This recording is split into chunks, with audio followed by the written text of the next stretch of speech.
ሰው ከግቢ ስትባረር ታዲያ የት እያደርክ ነው አረቄ ቤት የምትመጣው? ከግቢ እመጣለሁ። እሺ አይዲ አልተወሰደችም ነበር። ከተማ ውስጥ እየተዟዟርኩ በቃ ቀኑ ሙሉ ማደር ጀመርኩ ማለት ነው። እዛው ውላለሁ፣ ቡሌን እበላለሁ፣ መቀሌን በቃ በእግሬ በማሰስ 6 ወር 7 ወር እዛ ዝም ብዬ በቃ ስታይ የሆነ ቦታ ሻይ ጋር መጣ እቀመጣለሁ። ድንገት የሚያጨሱ ሰዎች ካልሆነ አስጭሽ አጭሽ ተነስቼ የእብድ ካራክተር ግን ባላበደ ስታይል ማለት ነው። አረ ልብሱም ደግሞ ያ ልብስ እኮ ነው እየወደቀ መጣ። እየወደቀ 2 ወር ምናምን እየቆየ ሲመጣ ልብሱ ላይ እየቆሸሸ መጥቷል። አውቀዋለሁ ማለት ነው። እኔም እየቆሸሽኩ መጣ። የት ነው የምተኛው? መቀሌ ውስጥ ያለ ጅብሩክ የሚባል ሚካኤል ቤት ይችላል። ዛፍ ጥግ ላይ ካርቶን ማዳበሪያ አንጥፌ መተኛት ጀመርኩ ማለት ነው። 7 ወር ብዙ ነው። ልብስህ ምን ሆነ በ7 ወር ውስጥ? ግምት እንደዛ ሆነ። ግቢ ትሄድ ነበር? እሄድ ነበር። ልጆች ሳይው ምን ይሏል? አበደ ነው።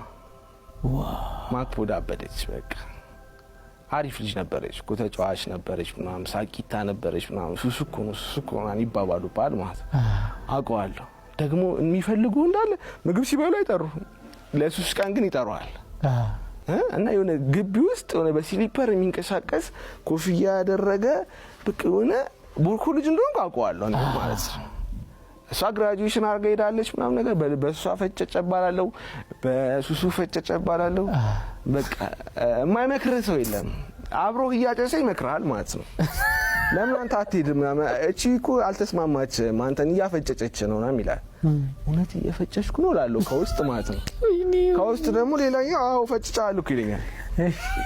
አታውቅም እንዴ? ከዛ ላይ የዶርም ቡሊ ደግሞ አወጣት ደግሞ ማለት ይሄ ምግብ ተማሪ በልቶ ከጨረሰ በኋላ እየደፋት ይሄዳል አይደል? ከዛ በኋላ 7 ከ10 ምናምን ልክ ሊዘጋ ሲል ካፌው እመጣለሁ በላስቲክ ጫን ካፌው ጨረስ ለሚል ማለት ነው። ከዛ ላይ በሱ ደግሞ ሰርቫይቭ ማድረግ ጀመርኩኝ ማለት ነው። ሁሉም ሂድ ወደ ቤት ሂድና እኔ ደግሞ ወደ ቤት በመጣስ ደግሞ ማን የሚቀበለኝ የለም። ፋዘር በቃ እቺን ፌል ማድረጓን ሲሰማ ኮኔክሽን ከኔ ጋር ምናምን ቀጥ አድርጓል ማለት ነው። ስለዚህ በቃ በተደጋጋሚ ይመጣልኝ እቺ የመሞት ቀን በቀን መሞት የሚለው ሐሳብ ነው ይመጣልኝ ማለት መሞት ግልግል ከዛኛው ህይወት ማለት ነው። አብሮኝ የተማሩ ልጆች እየተመረቁ ሄዱ። ሱሰኞቹም እየተመረቁ ሄዱ። በተማሪዎች እይታ ደግሞ በቃ በጣም ግቢ ውስጥ ዘሊስት የምባል ሱሰኛው እንኩኝ ማለት ነው። 41 ኪሎ ምናምን አካባቢ ነበርኩኝ። ይሄ ገጦ ጸጉሬ እንዲህ አክኪ እሺ በቃ በዚህ 10 20 ምናምን ነገር ነው በቃ ይዤ የምወጣው ከነሱ ጋር ነው የምጫወተው ነው።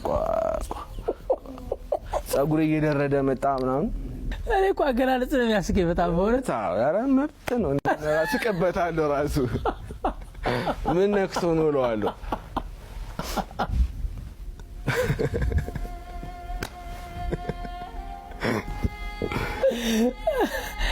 በእነሱ ነው የምጫወተው አልክ። በዛ ደረጃ አሁን ራስን ጥለህ እንደነበረ ይታወቃል ያኔ በዛን ሳለ ይታወቀኛል። እሺ እና ያ ራሴ መጣለኝ ምን ያመጣብኝ ፍራቻ መጣብኝ ማለት ነው። ያቺን ኮፍያ አደርጋለሁ እሺ እንዲ ቀና ብያለህም ማለት ነው። እኔ ነኝ ማይ አንተ ካየኝ እንዲ ነኝ በቃ።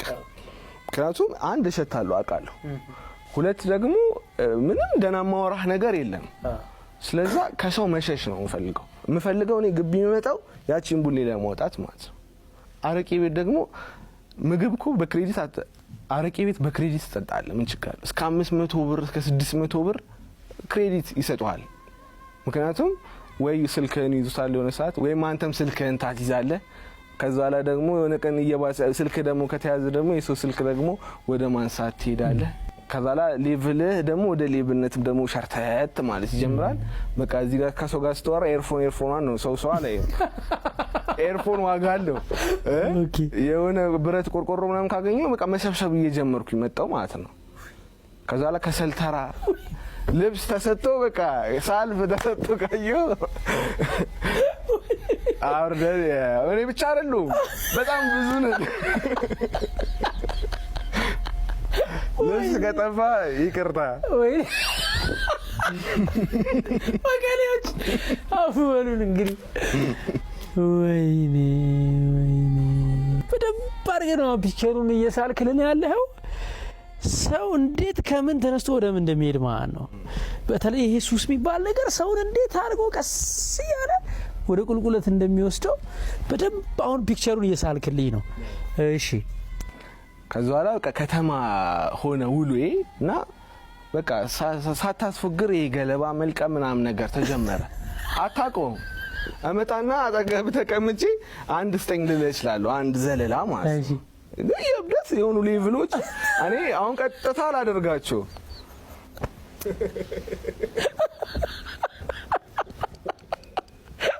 ሳታስፎግር ገረባ መልቀም ትላለህ እንዴ ነው ሳትፎግር? በኔ ቤት እኮ ኦኬ እሺ በኔ ቤት እኮ በቃ ከዛ ከተማ ላይ አንድ ጓደኛዬን አገኘሁትና ከረጅም ጊዜ በኋላ ምግብ ቤት ወስዶ ጋበዘኝ ማለት ነው። እሺ ከዛ በኋላ የሆነ ቤት ወሰደኝ እንድንጠጣ ነው ይዞኝ ሄደው እና ቤቱን ሳየው ጭር ያለ ቤት ነው። አስተናጋጅና ባለቤቱ ነው ያሉት። ግን ቤቱ 2 ክፍል ቤት ነውና ለጓደኛዬ ምን እላለሁ ለምን ዲጄ አይቀጥርም እዚህ ቤት ውስጥና ዲጄ እኮ ቢቀጥር ቆንጆ ስራ መስራት ይችላል። ዲጄ ቅጠር በሉና ከሱ ጋር ደግሞ ይሄ ደንበኛ ስለሆነ እሱ ሰላም ነው ይባባላሉ። ለምን ዲጄ አቀጥርም ማለት አረ ዲጄ ቀላል ነገር እኮ ምን ቪኤልሲ ላይ ዘፈን ድራግ አድርገህ መክተቱ ነው።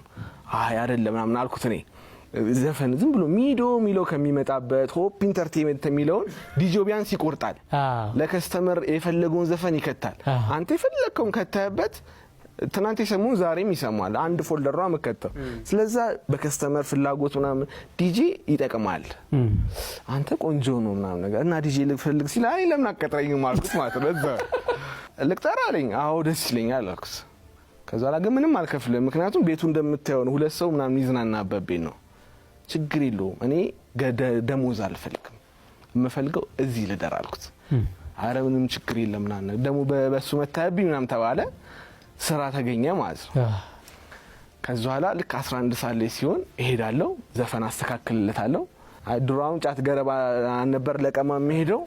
አሁን ጫት ቤት ለጫት ቤት እየዞርኩኝ ማታ እዛ እንድትመጡ እያልኩኝ ፕሮሞሽን ማለት ነው። ከዛ በኋላ እየዞርኩኝ ያው ፈጭጫል ምናምን የምትሏስም ብትኖርም ግን ስራ ጀምሯል የምትሏ ነገር ተማሪዎቹ ጋር አረ እንመጣለን አሉ።